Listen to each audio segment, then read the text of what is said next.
There's something called the humanity check. I invented this term for basically any time when you feel like you've gotten a massive reality check. And this is when you might have like quit your job, maybe you got fired, you took a gap year, any point in life where you're like really questioning what your role is in life. It feels so scary, it feels so vulnerable because you have strayed from the conventional path and you're like comparing yourself to other people thinking like, oh, they have it so good, they're so safe, they're so stable. But this can be a really good opportunity for you to figure out what you really want to do in life.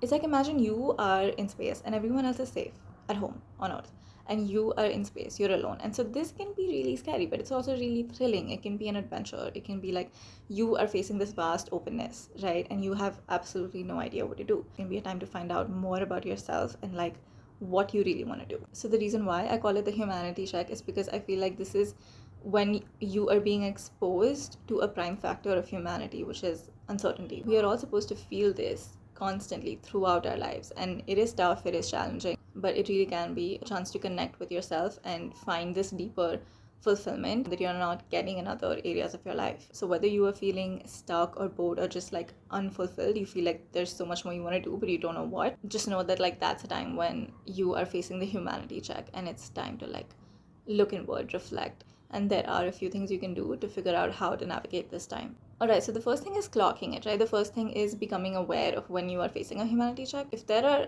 obvious circumstances like you have quit your job or you've like switched careers or something, then it is time for some introspection. But I would say even clock it like on a day-to-day basis. Like, we're also eager to stick to plans and schedules, and like even if you've like just left a course, you've abandoned that course, and it's like now you just want to figure out like quickly like how do I get into the next university, or how do I take a job, what do I do next in my life? Like, no, pause. This is the time to do some self-discovery. So even in your day-to-day, like there will be these periods between when one task gets over and you move on to the next. Like maybe you feel bored, maybe you feel lonely, maybe you catch yourself at work thinking like, is this job meant for me? Am I just like supposed to sit here at a desk for like 8 hours a day and then clock out? Or maybe you'll be with someone, with a friend, and you'll think like, okay, have I outgrown this friendship, this relationship? Like, do I want to search for more?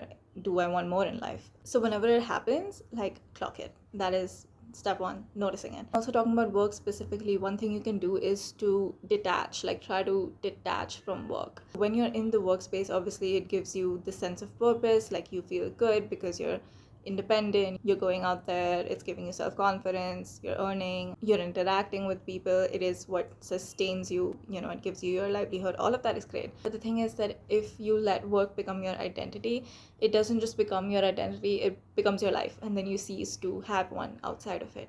So what I mean by detaching is sort of realizing that this is not all there is to life.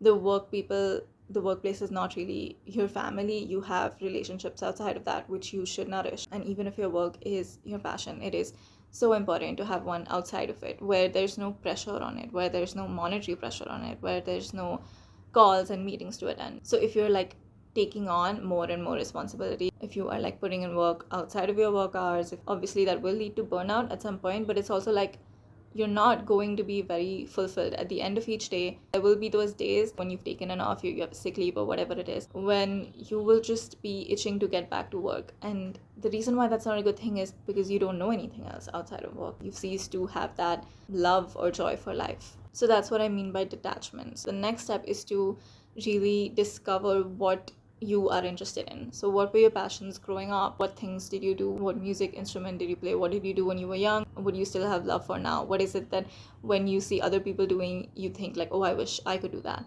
Or what do people say you're good at? What do you think you're good at? Journal about this, reflect on this. If that helps, talk to people about it, ask people what they think you're good at, what your strengths are, and start making time for this. So now once you've like realized what you want to do, what interests you have, you want to paint, you want to read, you want to write, whatever it is, I would suggest making projects. So this has to be something that you do because you enjoy doing it, not because you need to earn something from it, or you need to like prove a point, you need to like reach some goal.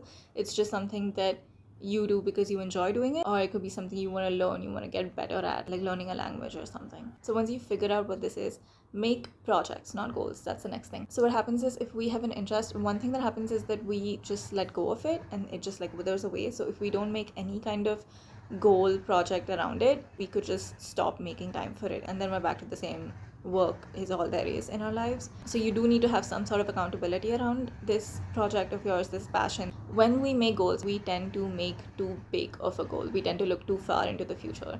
So something that is at our ability and interest level right now, we would make a goal that's like 5 steps ahead of that easy. So instead of making goals, I would say make projects. What that means is instead of looking ahead, you're looking back. You're looking at how far you've come. So let's say every few days or each week, ask yourself like, okay, what did I do this past week? How far have I come? So that is one way of like keeping a little bit of motivation, a little bit of accountability around it. And the second step is to make the project. This means that let's say your new interest or hobby is reading, right? You want to make time for that in your life. So like every month, have a friend, like a reading buddy. You both are reading like the same book or different books, and you meet in person once a month to dissect it and talk about it. That could be a way of sharing. Or let's say you want to play the piano, you want to play the drums, so once a month go out and perform somewhere. If you're like really interested in philosophy or sociology or whatever, make a YouTube channel and like put videos out there just yapping about your interests. So this way there is that accountability, and we as humans, we do feel the need to share with other humans. There is more of a sense of purpose and excitement. We look forward to the thing more when we are sharing it with other people, not just for validation, but also for the sense of like connection and making yourself feel like what you do is important, what you're doing has meaning, and also for the joy of connecting with other like-minded people. So instead of having this goal, because then very quickly that interest or hobby can turn into perfectionism,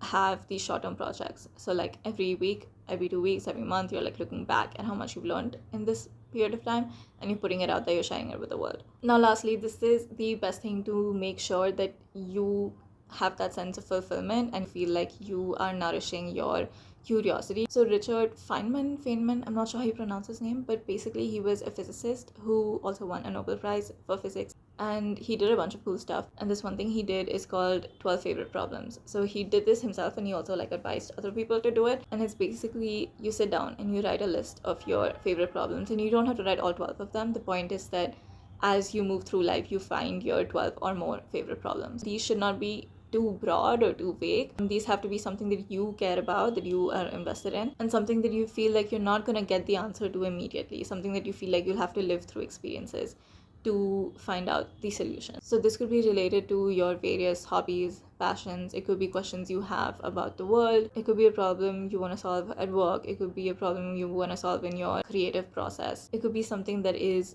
wrong with the world or that's missing right now, and you feel like you want to come up with a solution for that. Or it could be related to your relationships, like how can you nurture a relationship better. So whatever your 12 favorite questions, problems are, write some of them down and like keep these top of mind. And so the idea is that every time you come across a new piece of information, you come across a new trick, or like you learn something new, you kind of match that against your favorite problems, and you see if this new information fits in somewhere or it gives you new ideas to solve that problem. So it's this idea of lifelong curiosity, lifelong learning, lifelong fulfillment, because you're always going to get bored. You're always going to feel like there is something missing. That is why we keep running into the humanity check, and we will like for the rest of our lives. So even if you do all of these things and like you detach from work and you find your hobbies, your passions, you nurture your relationships, you are taking excellent care of your mental, emotional, physical health, still at various points in your life you will face the humanity check. And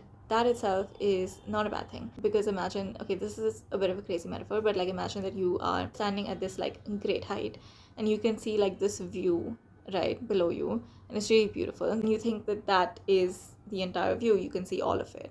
But now what happens is that now you start to see like fog at the edge of it, and you can see like more of the view being revealed vaguely, hazily. And so now you want to know like, okay, what more is there, what's there at the edge? Like I want to know what else there is to see and know and learn. And so every time you get that humanity check, or you add another question to your list of your favorite problems, it's like a chance to know more and like play with more. After some time you will be able to like wipe away that fog and you'll get more of the view. But then again, like the same process will repeat, and so like life just keeps expanding. Your knowledge, what you've learned, also will keep expanding. So there will always be that yearning for more. There will always be that yearning of like never being completely fulfilled, and that is not a bad thing. It's only something to be like concerned about when that comes from some internal place of like something is missing and I want more, I need more.